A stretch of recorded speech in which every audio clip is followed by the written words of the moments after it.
some white people did it, are talking crap. Most countries were artificially created. There are very few countries. Even United Kingdom is an artificial creation. Scotland, Wales, England, they have histories of killing and fighting each other. Okay?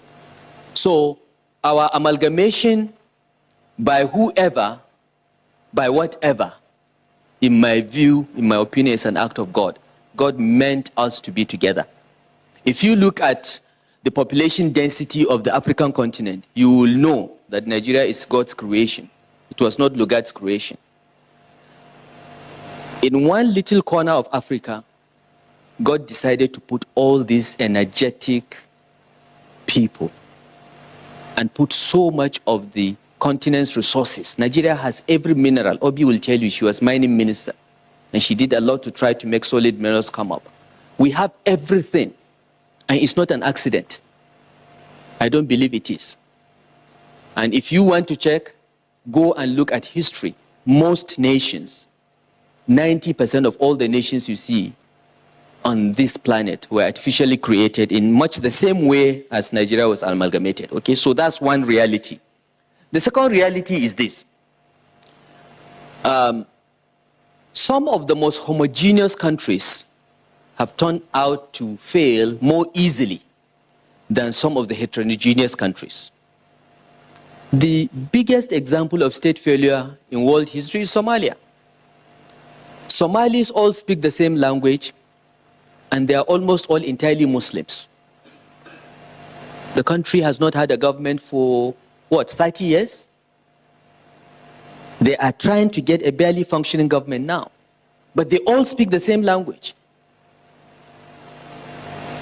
and of the same religion. So clearly, having the same language and religion is not a panacea for unity. And some of the most diverse countries in terms of religion, culture, and everything, like United States of America, another artificial creation, by the way, is today one of the greatest countries on the planet. Okay? So please don't tell me that because we have Hausa, Igbo, Yoruba, Igbira, and so on, we should not be one country. Don't tell me that. Okay? The reality is this. We have a choice to live and work together. It is not your religion, it is not your ethnic group, it is not the language you speak that matters. It is a choice you make to give everyone his rights and to be fair and just to your neighbor.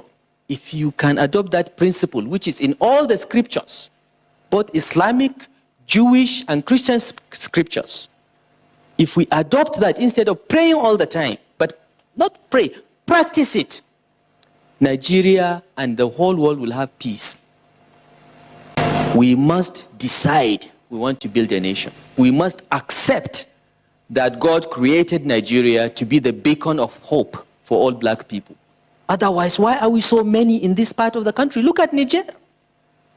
Niger is several times the size of Nigeria in terms of land area. What is their population? They are the size of my extended family. Okay? It is Nigeria that can be a truly black nation. It is Nigeria that can show that black people can get it right. It is a responsibility God has placed on this country. That is why you must all consider a career in politics and public service seriously. Because if good people are not in politics, James